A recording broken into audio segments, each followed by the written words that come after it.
안녕하세요. 이번 시간에는 대치해강학원 원장님을 모시고 대학 입시 전반에 관련해서 한번 질문하고 얘기를 듣는 시간을 갖도록 하겠습니다. 구독자님들한테 소개 한번 해주십시오. 예, 안녕하십니까. 조성시입니다. 저는 원래 수능 사탐 수업으로 학원에서 수업을 시작했고요. 수업을 한 지는 한 20년 정도 된 것 같습니다. 지금은 사탐 수업은 물론이고 학생들의 수시 정시와 관련한 많은 어려움들을 해결하기 위해서 CSI 연구소라고 하는 입시 연구소를 같이 운영하면서 학생들의 입시 전반을 관리하고 있습니다. 자, 그러면 일단 수시와 정시를 가리지 않고 오랫동안 많은 학생들에게 입시 컨설팅을 한 것으로 알고 있습니다. 학부모님들이 좀 궁금해하시는 것들 중에 제 학생들 같은 경우는 거의 정시를 굉장히 두려워하잖아요. 그래서 수시에만 올인을 하고 수시만 파고 있는데 그럼 정말 이제 정시로 대학 들어가기가 많이 힘든가요? 현실적으로 정시에서 뽑는 비율이 너무 적기 때문에 정시에서 합격을 기대하기는 어려운 건 현실입니다. 올해 같은 경우에도 수시에서 전체 대학 선발 인원의 75% 정도를 선발하고 있고요. 정시에서는 약 25% 정도만 선발하고 있기 때문에 정시의 문이 상대적으로 좁은 건 맞습니다. 그러면 이제 수시로 많이 모집을 하는데 그럼 재수생들 같은 경우는 그 좁은 정시에 올인해서 재수를 하는 거잖아요. 정시에서 학생을 선발하는 기준이 다르기 때문에 그런데요. 수시 같은 경우에는 대부분 학생부가 아주 중요한 그 선발 요소가 됩니다. 그래서 고3 학생들 같은 경우에는 자신의 학생부를 활용해서 수시를 통해서 대학 가는 게 훨씬 더 유리하고 합리적인 선택이라고 할 수 있죠. 그런데 재수생들 같은 경우에는 본인들이 고3 때 학생부를 통해서 대학을 갈 수 있는 기회를 얻지 못했던 학생들이 대부분입니다. 그렇기 때문에 재수를 한다고 해서 학생부가 달라지는 게 아니기 때문에 어차피 학생부에 강점이 없는 학생들이 재수를 하는 경우가 많고, 그래서 재수를 하게 되면 수시보다도 정시에 집중할 수밖에 없는 현실적인 어떤 그런 현상이 있는 것입니다. 보통 일반고 기준으로 한 2점대 정도면 수시로 가면 뭐 종합이나 교과나 뭐 차이는 있겠지만 한 건동홍수 라인 정도 간다라고 보면 되나요? 내신을 기준으로 했을 때 대학에서 그 학생이 사는 지역을 기준으로 뽑는 게 아니기 때문에 대치동 학생이건 아니면 뭐 어느 지역 학생이건 그건 뭐 그렇게 큰 차이는 없는데, 일률적으로 말할 수는 없습니다만 내신이 한 2등급 정도 나온다고 했을 때 그 학생의 모의고사 성적은 내신보다 높을 가능성이 더 높습니다. 대략 1.5나 1등급에 가까울 가능성이 높기 때문에 그럼 내신을 활용해서 대학을 가는 것보다는 자신이 모의고사 점수를 갖고 정시에 도전하는 게 더 유리할 수 있죠. 그래서 대치동 학생들 같은 경우에 내신이 한 2등급 나오고 모의고사가 한 1.5등급 정도 나온다고 한다면 정시에서 문과 학생 기준으로 말씀드리자면 경희대 정도를 지원할 수 있을 텐데, 그렇게 되면 그 학생은 수시에서는 경희대 또는 그 이상의 학교를 지원해야 되는데 내신 2등급으로는 학생부 교과로는 지원하기가 좀 어렵죠. 그러니까 학생부 종합 전형이나 또는 논술 전형으로 지원하게 되는 거고, 그런 전형을 통해서 경희대 이상의 학교들, 예를 들어 중앙대, 한양대, 성균관대, 서강대, 연세대 또는 뭐 이화여대 뭐 이런 데를 지원하게 되는 것입니다. 대치동 아이들이 이제 정시를 많이 하는 게 눈높이가 상대적으로 학부모 높아서 그렇다라고 보면 될까요? 눈높이도 눈높이지만 현실적으로 내신에 비해서 모의고사 성적이 더 잘 나오는 특징이 있기 때문에 그런 거죠. 예. 그러니까 정시 쪽으로 어차피 좀 더 유리하다. 그렇습니다. 그럼 대치동 학생들뿐만 아니라 전국의 모든 수험생들이 다 똑같을 텐데요. 정시만 준비하거나 또는 수시만 준비하는 학생은 그렇게 많지 않습니다. 정시, 수시를 동시에 하는데 무게중심을 어디에 두느냐가 이제 조금 다를 뿐인 거고요. 예를 들어서 아까 말씀드렸던 것처럼 정시에서 경희대 정도를 지원할 수 있는 학생이라고 한다면 수시에서 지원할 수 있는 전형과 대학이 매우 제한적일 수밖에 없습니다. 그렇기 때문에 수시도 그렇게 제한적인 학교 또 제한적인 전형에 집중해서 준비를 하죠. 왜냐하면 수시가 6번의 기회가 있고 무려 75%나 선발하는데 그 기회를 다 포기하고 정시에만 올인한다고 하는 것은 어찌 보면 합리적인 선택이라고 하기 좀 어려울 수 있는 거기 때문에 대치동 학생들도 두 개를 동시에 하는 경우가 더 많습니다. 모든 수험생은 정시를 자신의 어떤 그 최후의 보루로 생각하고 준비해야 된다고 생각합니다. 수능 성적이 수시에서는 최저 기준으로 적용되기도 하지만 그 최저 기준을 학생들이 맞췄을 때는 수시에서도 매우 유리한 조건을 만들 수 있는 것이고, 만에 하나 수시에서 자신이 성과를 못 냈을 때 수능 성적을 갖고 당당히 대학에 입학하겠다 라고 하는 각오로 입시를 준비하는 게 가장 올바른 태도라고 생각합니다. 평균적인 일반고 학생들 같은 경우는 상대적으로 이제 수시 쪽에 굉장히 많이 집중을 해서 아이들이 공부를 하잖아요. 뭐 내신이 3등급 혹은 4등급들도 정시는 아예 생각을 안 하고 수시 쪽만 이렇게 준비를 하는데 비록 이제 정시 문이 좀 적더라도 재수생들도 그 적응문을 향해서 공부를 하듯이 그 3, 4등급으로 갈 수 있는 대학이 일반적인 사회적 평가가 그렇게 높은 대학은 아닙니다. 아무 생각 없이 다 내신이나 수시로만 준비하면 된다라고 이제 생각을 하다가 보통 그러다가 나중에 이제 고3 때 원서 쓸 때 보면 전혀 생각지도 못한 수시로 갈 수 있는 대학이라고 생각을 해서 그때 이제 정시로 돌리려고 해도 이제 정시 준비하기도 힘들고 그런 경우를 많이 봤거든요. 늦어도 고2 겨울방학 때쯤에는 자신의 내신 성적을 갖고 수시가 지원 가능한 대학들이 어느 정도인지를 좀 가늠해보는 과정이 좀 반드시 필요하다고 생각합니다. 그러니까 이제 학생들도 그렇고 학부모님들도 그렇고 막연히 어떻게 되겠지라고 하는 어떤 그 기대감을 갖고 있다가 실제로 입시에 닥쳤을 때 본인들이 생각하지 못했던 어떤 그 현실을 맞닥뜨리면 어떤 대처도 못하고 이렇게 허둥지둥 되는 경우들이 많은데 입시는 한 번 실패했다고 해서 또 하거나 또 연습을 하거나 뭐 이럴 수 있는 과정이 아니라고 생각하기 때문에 미리미리 좀 준비하는 과정들이 필요하다고 생각합니다. 그러니까 주기적인 이런 컨설팅이라든지 입시 관련해서 계속 상담도 받고 그러면서 준비를 하는 게 좀 좋겠네요. 물론 그런 상담은 학교에서도 충분히 이루어지고 있는 것이고요. 혹시 학교에서 이루어진 상담이 좀 부족하다고 생각된다면 각 대학의 입학처 홈페이지나 또는 EBS라든지 각종 그 사설 입시 그 기관에서 운영하는 홈페이지에 들어가면 각 대학들의 학생부 등급으로 갈 수 있는 어떤 그 수준이나 이런 것들이 아주 상세하게 설명이 되어 있습니다. 그러니까 그런 것들을 좀 평소에 관심을 갖고 찾아볼 필요가 있다고 생각합니다. 문이과 이제 통합의 시대가 이제 올해부터 처음 시작이잖아요. 물론 이제 재학생들은 내신은 고1 때부터 진행을 했지만 올해 고3이 이제 정시로는 처음으로 문이과 통합이 됐는데 보통 나오는 말이 이제 이과 학생들이 훨씬 유리하다. 수학 같은 경우는 그런 얘기가 나오고 있고 이번에 이제 6월 평가원 같은 경우도 공통 과목이 어렵게 나왔습니다. 그리고 아이들도 대부분 보니까 선택 과목은 그리 어렵지 않았는데 문이과 공통으로 오히려 공통 과목이 많이 까다로웠다. 공통 과목에서 많이 이제 변별력이 나올 것 같다. 이런 얘기 많이 했거든요. 그럼 정시를 준비하는 경우는 이런 문이과 통합이 어떤 영향을 미칠 건가? 또 이런 말도 있거든요.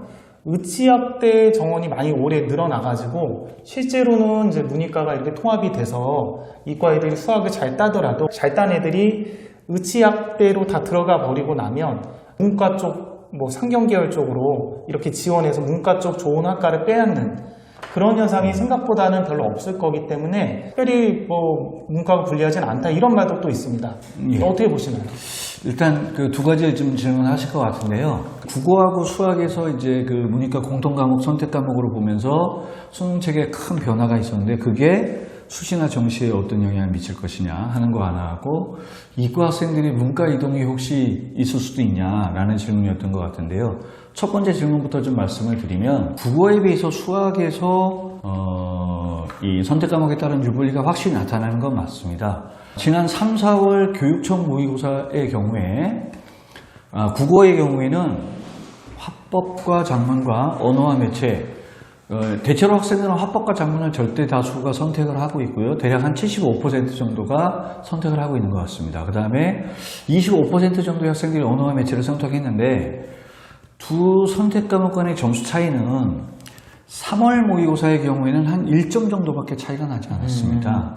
그러니까 예를 들어서 화법과 작문이 90점을 받아야 1등급이었다면 언어와 매체는 89점을 받아도 1등급이 나오는 그러니까 거의 유불리가 없다고 보는 게 맞았고요. 그런데 이게 4월 모의고사가 되니까 한 3점 정도로 벌어졌습니다. 그리고 이번 6월 모의고사도 한 3점 정도로 벌어졌는데 그 정도면 저는 학생들이 선택 과목을 고민하거나 또는 선택 과목 때문에 특별히 손해를 본다고 생각하지는 않습니다. 그런데 수학 같은 경우에는 누구나 예상할 수 있었다시피 확률과 통계를 선택하는 문과 학생들, 그 다음에 미적 기하를 선택하는 이과 학생들 사이에 점수 차이가 꽤 클 거다라고 예상을 했었고요.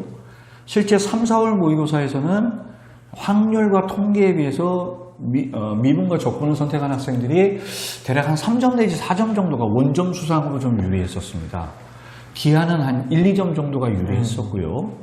이게 4월까지도 그대로 유지가 됐는데 이번 6월 모의고사에서는 확률과 통계를 선택한 학생들에 비해서 미분과 적분을 선택한 학생들이 원점 수상으로 대략 6점 내지 7점 정도가 유리해졌습니다.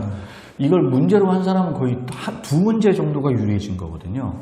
거기다가 이건 등급을 크게는 2등급, 적어도 한 등급을 바꿔놓을 수 있는 점수 차이이기 때문에 문과 학생들에게는 매우 불리한 상황이 만들어진 건 맞습니다. 그래서 최근 서울대, 서강대, 중앙대 등이 수시에서 수능 최저 기준을 대폭 완화했는데 물론 대학들은 이게 코로나 상황에서 학습 결손이 있었기 때문에 수능 최저 기준을 완화한다고는 발표했지만 6월 모의고사 이후에 나타난 그 채점 결과 문이과 학생들 사이에 점수 차이를 고려하지 않을 수 없었던 대학들의 어떤 그 현실적인 상황도 반영됐다고 생각을 하고요. 결과적으로 수학에서 문과 학생들이 1등급이나 2등급을 받기는 예전에 비해서 매우 어려워진 상황인 건 맞습니다. 이렇게 되면 정시에서는 문과 학생들이 크게 불리할 건 없다고 생각합니다. 이과 학생들이 문과로 넘어가는 현상이 벌어지지 않겠냐. 실제로 그런 말을 하시는 분들도 있긴 합니다만 제 생각엔 좀 그렇지 않다고 생각하는데요. 왜냐하면 문과의 합격선과 이과의 합격선은 꽤 큰 차이를 보입니다. 같은 대학이라고 하더라도 문과 합격선이 훨씬 더 높게 형성되어 있죠. 문과 응시하는 학생 숫자에 비해서 대학이 선발하는 숫자가 너무 적기 때문에 이제 그런 현상이 벌어지고 있는 것인데요. 이과에서 수학 성적이 좀 더 유리하다고 해서 그 성적을 갖고 문과로 넘어가게 되면 학교의 레벨을 한 단계 내지 두 단계 낮춰서 지원을 해야 되는, 그러니까 아마 그런 선택을 하지 않을 거라고 생각합니다. 오히려 수시에서 서울대, 중앙대, 서강대가 수능 최저 기준을 완화해줬다고 하지만 다른 대학들은 아직 움직임이 없는 상황 속에서 오히려 수시에서 수능 최저를 못 맞추는 학생들이 다수 발생할 가능성이 높습니다. 정시로 좀 이월되는 인원이 좀 더 많이 생기겠네요. 그럴 수도 있을 거고요. 학생부 교과 성적이나 아니면 비교과 내용이 상대적으로 좀 부실하다고 하더라도 수능 최저 기준을 맞출 수 있다면 어느 해보다 합격 가능성이 좀 더 높아질 수 있다. 그건 이제 논술 전형에서도 마찬가지고. 어떻게 보면 이제 정시 쪽으로 강한 애들이 좀 더 유리할 수 있다. 그렇습니다. 정시 쪽으로 그 자신 있는 아이들은 좀 수시도 공격적으로 좀 써도 수시로 합격 가능성이 좀 높아진다라고 봐도 되겠네요.